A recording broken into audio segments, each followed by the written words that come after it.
وسنزحف أنا والملايين لتطهير ليبيا شبر شبر، بيت بيت، دار دار، سنقة سنقة، فرد فرد، حتى تظهر البلد من الدلس والإجاس. لا يمكن نسمح ليبيا تعب إلينا بدون المبرر. هذا اللي كان وحوه يرمي معمر القذافي وحيسقون يريه مدحوينه رم صبيحي وأنا كان. وسنزحف أنا والملايين لتطهير ليبيا شبر شبر، بيت بيت، دار دار، زنقة زنقة، فرد فرد، حتى تطهر البلد من الدلس والإرجاس. لا يمكن نسمح لليبيا تضيع بين يدينا بدون مبرر. رجع دينا يو دجال هو صعوريا إيران تاكل سومالي هذا لقى سارع عضو هو صعوريا أنتوا دورها قاتوا وقتها قاتوا ديك رجع قاتوا حارها قاتوا دجال هو صعوريا دخلوا حرين. ولا بقي الشيء نقضي لبا كورنيل نقضي لبا مدحوينه أو ميل يجو أنا ذاك. sida sooyaalka taariikhdu sugtay waxyaabihi iskaga eekaayeen ayaynu warbixintan kaga wada dhugan doonaa iyadoo ammaan iyo aflagaadu ka maran tahay.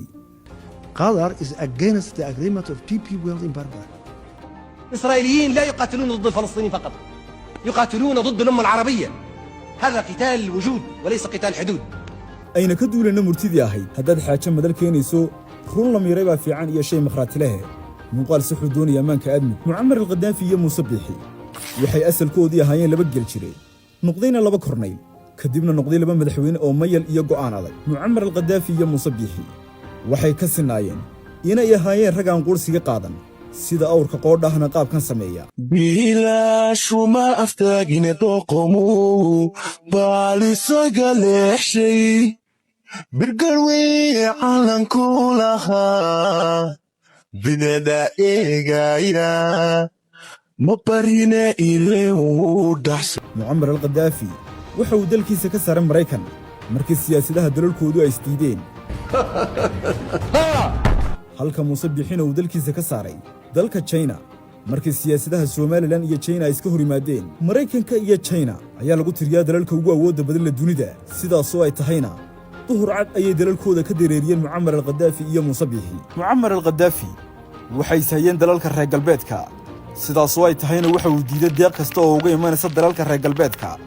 Musabbixina waxay saayeen Soomaaliya sidaas oo ay tahayna waxa uu iska diiday deeq kasta oo dalka Soomaaliya soo dhex maraysa oo waxay ahaayeen rag qabli oo qursiga qaadan tamar iyo taag halka ay dhigtaba Muammar al-Qaddafi waxa uu isku arkayay kan ugu sareeya ama ugu laandheeraysan isirka carabta guud ahaan halka Musabbixina uu isku arkayay kan ugu sareeya ama ugu laandheeraysan isirka Soomaalida guud ahaan Muammar al-Qaddafi waxa uu ku baxay gacmaha dawladaha reer galbeedka halka Musabbixina uu xukunka kaga tagay gacmaha dawladaha dariska sida dadweyne badani qabaan Muammar al-Qaddafi iyo Musabbixi waxay ka siman yihiin kelmadaha ay shacabkooda kala duwan ee Liibiya iyo Soomaaliland u adeegsadaan marka ay muuqaaladooda iyo taswiirtooda arkaan kuwaas oo ay u adeegsadaan shacabka Liibiya marka Muammar al-Qaddafi noqoto laqad tarakta basma iijaabiya fi xayaatika xararak wa hawalta ahlam al-mustahiil ila waaqi' al-malmus halka Musabbixina kelmadaha carabiga oo Soomaaliya u adeegsadaan shacabkiisu marka ay taswiirtiisa iyo muuqaaladiisa arkaan kuwaas oo oranaya miyaad ka baxdaa ka shooda marnaba qalbiyada dadkaaga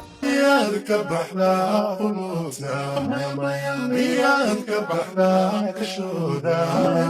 مرنا بقلبي هذا بكاغا Muammar al-Qaddafi iyo Musabbixi duulaan kasta oo dalalka dunida uga yimaada way u diyaarsanaayeen dagaalna lagagama adkaadeen haddaan dadkooda loo soo adeegsan isaaq oo dhan iyo Soomaaliland oo dhan tiri yaan lala dagaalamina ciidanka laga dulqaado oo ciidankii sidii ku soo jaray waana qayb ka ahayn inaan ciidanka Soomaaliland jabo qayb ka ahayn oo inta joogta cadka Soomaaliya ay laba soo socda innaka ala dhulka ana idin joogni tirima kala bilaabo ilaa ay laba soo socdo gadaarida wixii firxad ka soo yaacana nagaalka u taagan haday sookin diin waan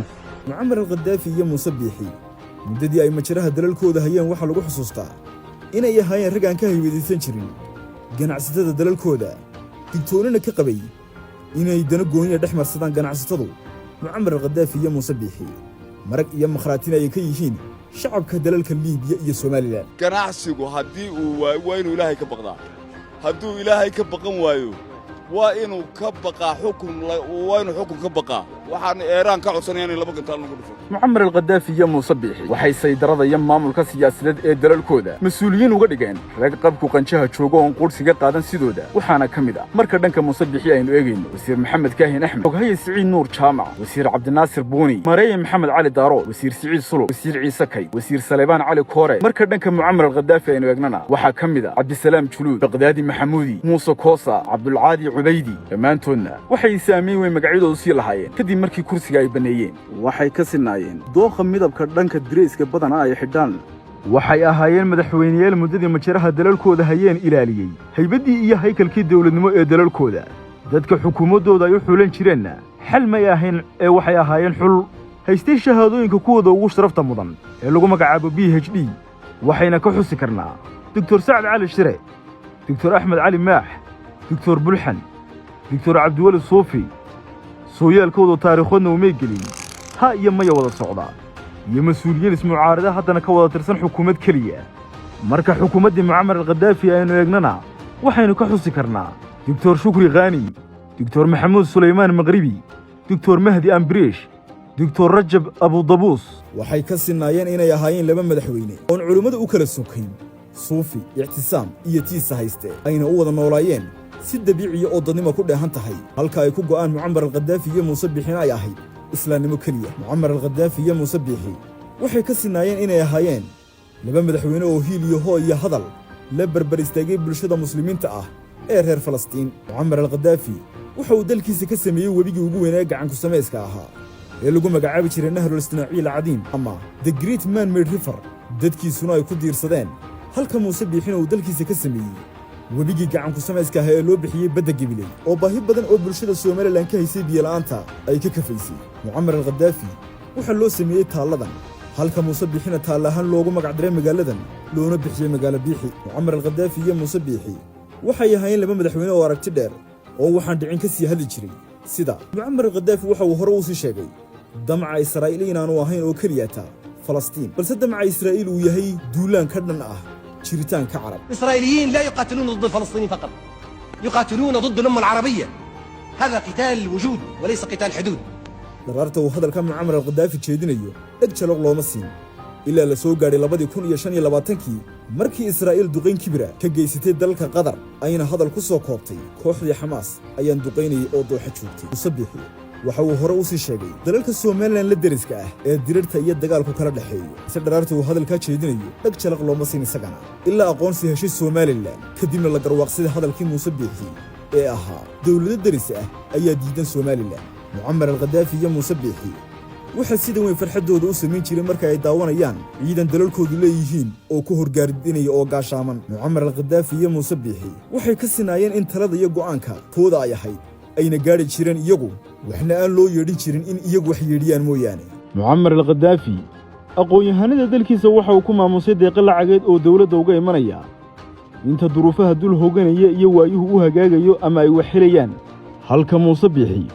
uu aqoon-yahanada dalkiisa ku maamusay darajooyin iyo duunyo lacageed oo darara oo daayin ka go'ayn waana mashruuci shaqo qaran mashruucan oo dareen gooniya oo gaara iyo hididile heer sare geliyay daayartii iyo aqoon-yahanadii dalka ee saluuga iyo su'aalaha badan iska weydiinayay sideen shaqo ugu helnaa wixii aan soo baranay oo bulshada ugu anfacnaa jawaabta u soo baxaysayna ay noqonaysay isla su'aal kale oo odhanaysa caaqil iyo suldaanka dheega aanu saarnaa si hawlaha iyagu noogu dhammaadaan balse mashruucii madaxweyne hore Muuse Biixi uu bilaabay ee shaqo qaran uu meesha ka saaray dhammaanba su'aalahaasi ujeeddadiisuna ay ahayd in dhiig cusub ay ciidanka u noqdaan dhalinyartan aqoon-yahanka ah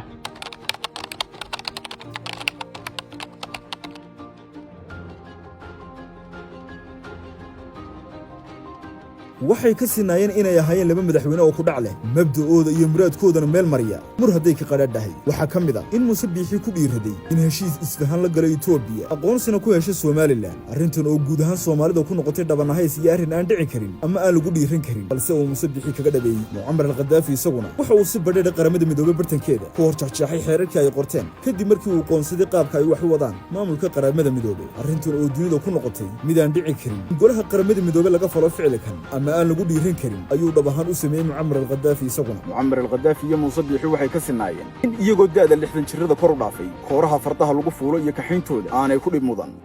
waxay ka sinaayeen muddadii madaxweynayaasha ay ahaayeen mucamar alkhadaafi iyo muuse biixi inay ahaayeen rag karaamada dalalkooda ilaaliyey oon kaash ka doorsan waa kan madaxweyne hore muuse biixi oon ka haybadaysanay hadal adagna ku leh dalka qatar oo doonaya mashaariico iyo deeqa lacageed inay soo gaadhsiiso Somaliland iyadoo ka mid ah Soomaaliya se muuse biixi sidan uu ugu jawaabay Qatar is against the agreement of PP World in Barbara.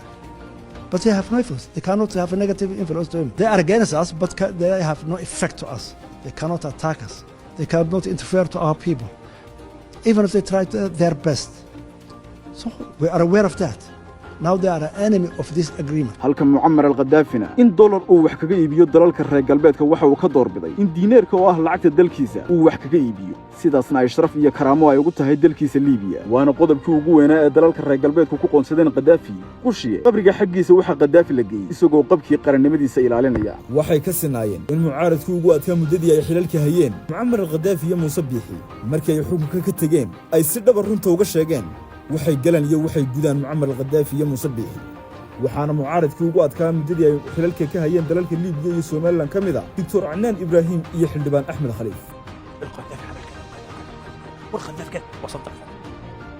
ثم تبين لي انه كثير من هذه المعلومات قذافي طبعا ما كانش على راسه شيء وما كانش ملكا منزها يعني لا عنده عطاء رهيبه مثل اي حاكم عربي برضه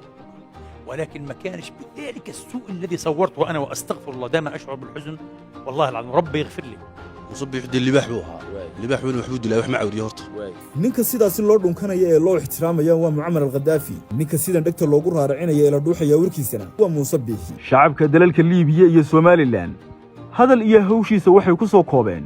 haddaanu garwaaqsanay hiilkii iyo hagarbixi mucamar alkhadaafi iyo muuse biixi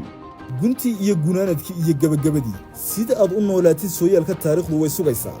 samaan iyo xumaan balse sadarada sare ee sooyaalka taariikhda waxa ku suntanaada dad yar sida mucamar alkhadaafi iyo muuse biixi